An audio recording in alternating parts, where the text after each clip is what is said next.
دین اسلام میں روزے کی بہت اہمیت اور فضیلت ہے۔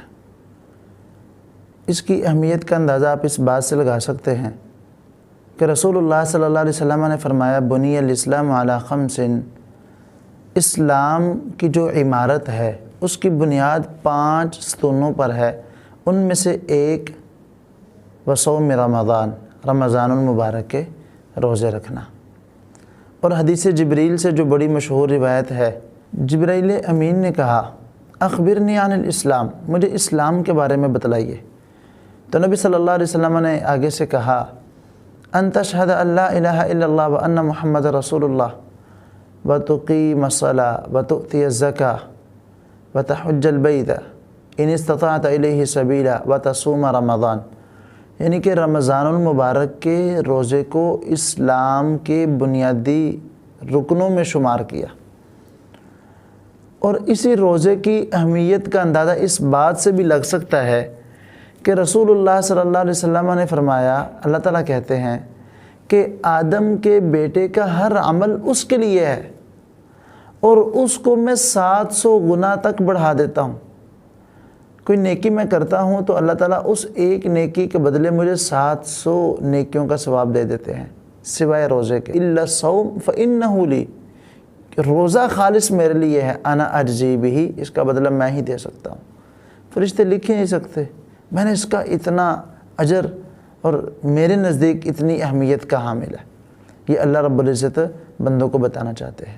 شرعی طور پر روزے کی یہ اہمیت ہے، لیکن اس کے ساتھ ساتھ معاشرتی اور فزیکلی بھی بہت سے فائدے ہیں۔ فزیکلی فائدے ویسے تو زیادہ ہیں، لیکن صرف میں 2 بیان کرنا چاہتا ہوں۔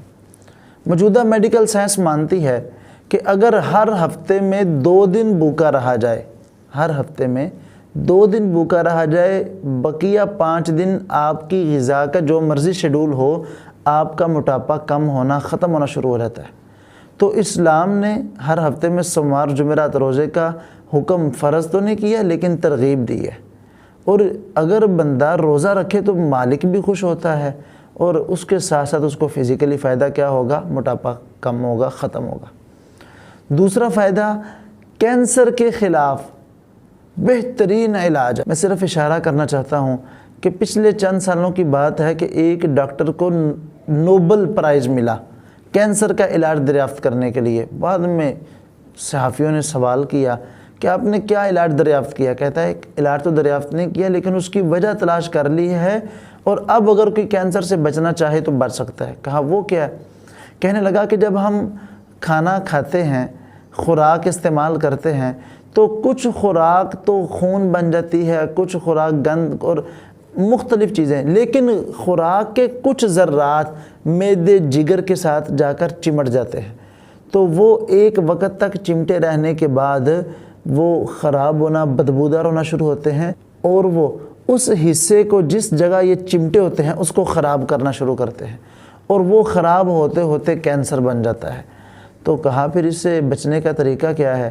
کہنے لگے کہ جب ہمیں بھوک لگتی ہے اور ہم بھوک میں کھانا نہیں کھاتے تو جسم کو تو طاقت توانائی کی ضرورت ہوتی ہے، وہ پھر ارد گرد لگنے والے جو ذرات لگے ہوتے ہیں ان کو دوبارہ اکٹھا کر کے ان سے طاقت حاصل کرتا ہے۔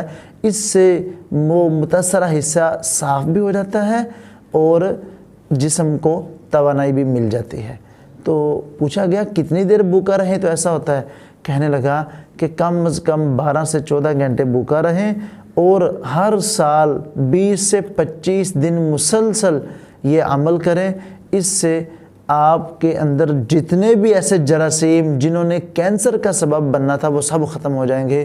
تو ہم ڈاکٹر کی بات سن کر تو یقین کر لیتے ہیں، لیکن کاش کہ ہم نے قرآن کو، حدیث کو مان لیا ہوتا کہ جب اللہ رب العزت ہمیں روزے کا حکم دے رہے ہیں، رسول اللہ صلی اللہ علیہ وسلم نے اسلام کے بنیادی ارکان میں سے ایک روزے کو کہا ہے، تو ہمیں اس میں اپنی زندگی سمجھنی چاہیے تھی۔ بہرحال یہ ایک فائدہ ہے دنیاوی بھی، اور معاشرتی بھی اس کے فائدہ ہیں۔ نمبر 1 کہ احساس اور ہمدردی پیدا ہوتی ہے۔ ایک بندے نے کبھی بھوک پیاس برداشت ہی نہیں کی تو اس کو کیا پتہ بھوکے اور پیاسے کی تکلیف کیا ہے۔ رمضان المبارک میں جتنا مرضی مالدار امیر مسلمان ہے اس نے سارا دن بھوکا پیاسا رہنا ہے۔ جب اس کو بھوک اور پیاس کی شدت ہوگی اس کو اندازہ ہوگا جو مسکین ہیں غریب ہیں ان بیچاروں پر کیا گزرتی ہے، اس سے اس کے دل میں اخوت اور ہمدردی پیدا ہوگی۔ دوسرے نمبر پہ اتفاق و اتحاد، وہ کیسے؟ وہ اس طرح کہ امیر ہو یا غریب ہو، رنگ گہرا ہو یا کالا ہو، جہاں مرضی رہنے والا ہو، لیکن اس نے کھانا سحری اور افطاری ایک ہی وقت میں کرنی ہے۔ اس علاقے کا جو غریب ترین ہے وہ بھی اور امیر ترین، تو ایک ہی وقت میں کھانا کھانا یہ اس بات پر بندے کو ابھارتا ہے کہ آپس میں اتفاق و اتحاد کی بہت برکتیں ہیں۔ اور نمبر 3 اس کا فائدہ کہ قوت برداشت پیدا ہوتی ہے۔ آج ہمارے معاشرے میں امن کی خرابی کی سب سے بڑی وجہ یہ ہے کہ ہمارے اندر قوت برداشت نہیں، ہم اگلے کو سن نہیں پاتے، ہم اگلے کو سننا چاہتے ہی نہیں۔ تو روزہ تربیت کرتا ہے، قوت برداشت پیدا کرتا ہے۔ بھوک لگی ہے، کھانا حلال ہے لیکن کھا نہیں سکتے، برداشت، اس سے بندے کی تربیت ہوتی ہے، قوت برداشت پیدا ہوتی ہے۔ اگر کسی معاشرے کو قوت برداشت والے افراد مہیا ہو جائیں وہ دنیا میں بہترین اور پرامن معاشرہ بن سکتا ہے۔ تو روزہ قوت برداشت پیدا کرتا ہے۔ ناشکری کی عادت بھی ختم ہوتی ہے۔ ہمارے معاشرے میں ایک تباہی کی بڑی وجہ یہ ہے کہ اگر کوئی میرے ساتھ نیکی کرتا ہے تو میں اس کا شکریہ ادا نہیں کرتا، جس کی وجہ سے وہ بدظن ہو کر نیکی کرنا چھوڑ دیتا ہے، کہتا ہے نیکی کا زمانہ ہی نہیں رہا، یہ لوگ باتیں کرتے ہیں۔ لیکن اگر کوئی میرے ساتھ نیکی کرے، میں اس کا شکریہ ادا کروں تو وہ آئندہ سے پھر نیکی کرنے کی کوشش کرتا ہے، ایک اور بندہ، ایک اور موقع تلاش کرتا ہے وہ کہ جس کے ساتھ وہ نیکی کرے، جس موقع میں وہ نیکی کر سکے۔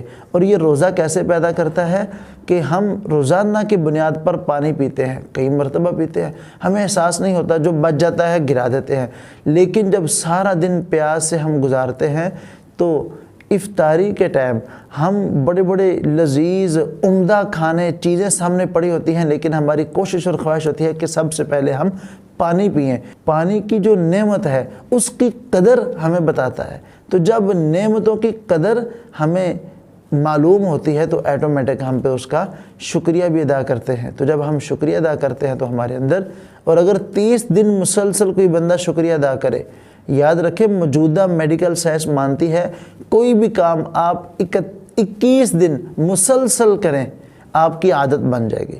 ایک بندہ 30 دن مسلسل پانی پر بھی شکر ادا کرتا ہے اللہ کا مسلسل، تو اس کی عادت نہیں بن جائے گی شکر ادا کرنے والی، نہ شکری ختم ہوگی، شکریہ والی عادت پیدا